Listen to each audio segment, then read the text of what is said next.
sahabat pada pagi hari ini? Alhamdulillah luar biasa bersama kita semua. Oke, yes, Allahu Akbar. Yuk. Hai, bertemu lagi dengan Bu Rere. Semoga kalian dalam keadaan sehat selalu ya. Oke, hari ini Bu Rere akan memberikan penjelasan mengenai pidato. Sudah siap ya untuk menyimaknya? Jangan lupa siapkan modulnya karena nanti akan ada materi-materi yang akan disampaikan oleh Bu Rere. Selamat menyaksikan.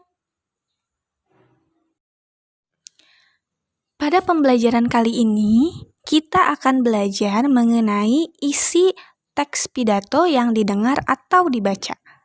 Bu Rere harap setelah menyimak atau menonton video ini, kalian dapat menentukan isi atau informasi yang terdapat pada pidato yang kalian dengar atau kalian baca. Pasti kalian sering kan mendengar sebuah pidato, entah itu di rumah, di televisi, di sekolah, dimanapun kalian berada. Tapi tidak banyak juga di antara kalian yang kalau diminta untuk menjelaskan apa yang dimaksud dengan pidato, kadang kalian suka masih bingung untuk menjelaskannya. Nah, oleh karena itu silahkan kalian simak ya penjelasan berikut ini. Pidato adalah penyampaian ide atau pemikiran dalam bentuk kata-kata di depan orang banyak. Pidato biasanya disampaikan saat acara peresmian, rapat organisasi, sambutan, atau perpisahan sekolah. Berikut ini adalah hal-hal yang harus diperhatikan dalam berpidato. Yang pertama, ada tema. Tema adalah topik yang dibahas dalam pidato. Jadi, sebelum kita berpidato, biasanya kita membuat rancangan atau teks pidato terlebih dahulu. Tujuannya adalah agar kalian mengetahui apa saja yang akan kalian sampaikan. Nah, membuat teks pidato juga tidak bisa sembarangan. Kita harus menentukan temanya terlebih dahulu. Dan biasanya, tema sebuah pidato itu berhubungan dengan tema acara yang berlangsung. Yang kedua adalah pembicara. Pembicara adalah orang yang berpidato. Jadi, orang yang sedang berpidato itu disebut dengan istilah pembicara. Yang ketiga adalah orator. Nah, orator ini adalah orang yang ahli dalam berpidato.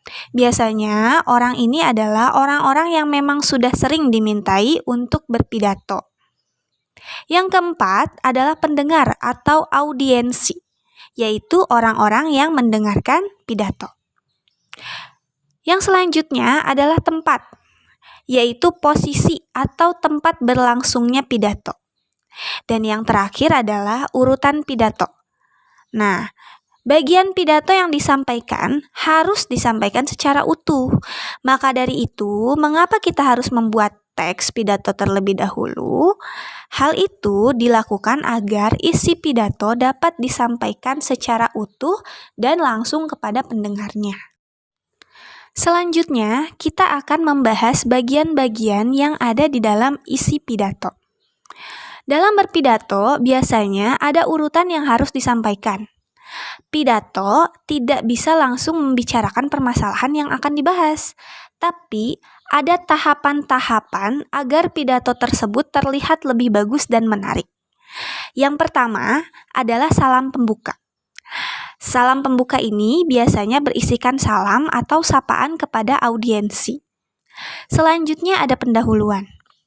Pada bagian ini biasanya berisikan paparan atau topik apa sih yang akan dibahas dalam pidato tersebut. Selanjutnya masuk ke inti. Ini adalah pembahasan secara utuh atau lengkap mengenai apa yang ingin disampaikan pada pidato. Biasanya, pada bagian ini terdapat kalimat ajakan atau bujukan yang digunakan untuk mengajak pendengar melakukan kegiatan yang diharapkan oleh pembaca atau pembicara. Kemudian yang selanjutnya ada penutup. Bagian ini berisi penyampaian rangkuman atau intisari dari apa yang sudah disampaikan dalam pidato tersebut. Dan yang terakhir adalah salam penutup. Nah, pada bagian ini biasanya berisikan salam penutup dan ucapan terima kasih dari pembicara kepada audiensinya. Berikut ini adalah contoh pidato yang akan Ibu perdengarkan.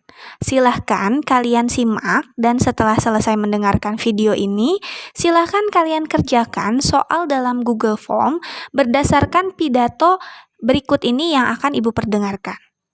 Link Google Form akan Ibu muat dalam deskripsi video ini atau sudah ada dalam modul yang kalian miliki. Selamat menyimak ya. Assalamualaikum warahmatullahi wabarakatuh.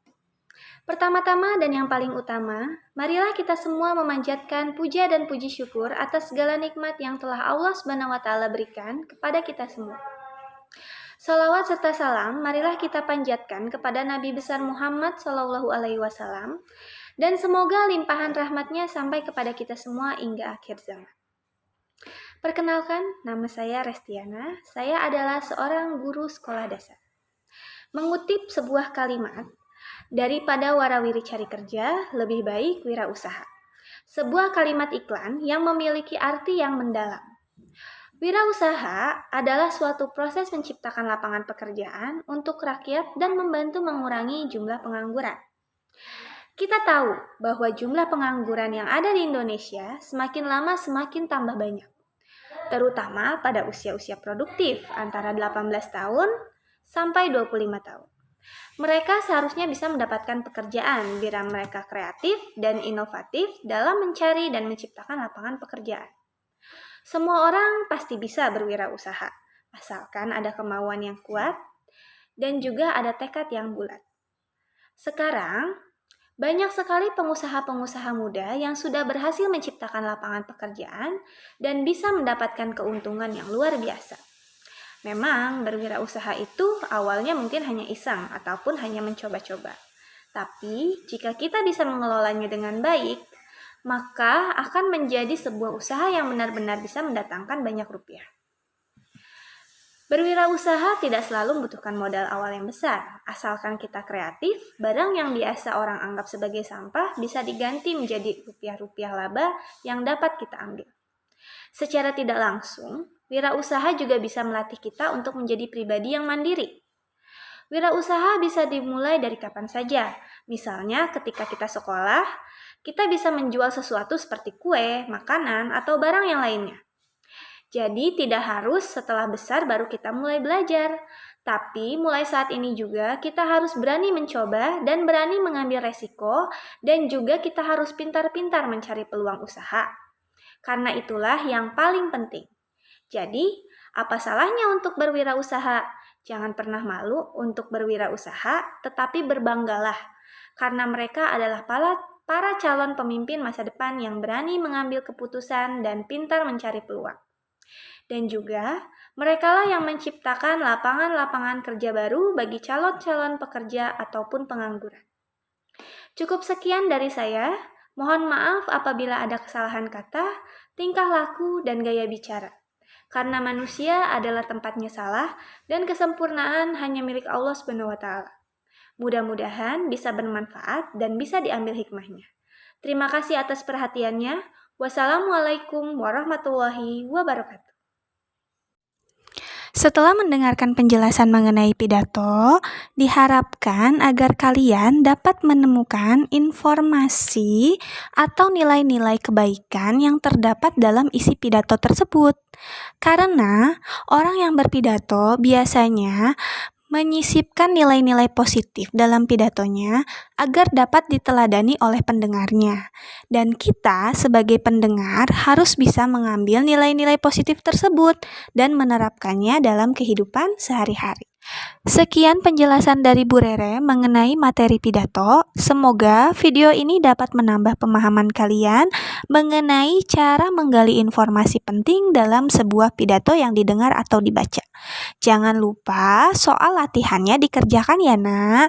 Dan paling lambat soal tersebut dikerjakan pada tanggal 22 Januari 2021 pukul 21.00 waktu Indonesia Barat. Ibu tunggu ya. Terima kasih atas perhatiannya. Wassalamualaikum warahmatullahi wabarakatuh.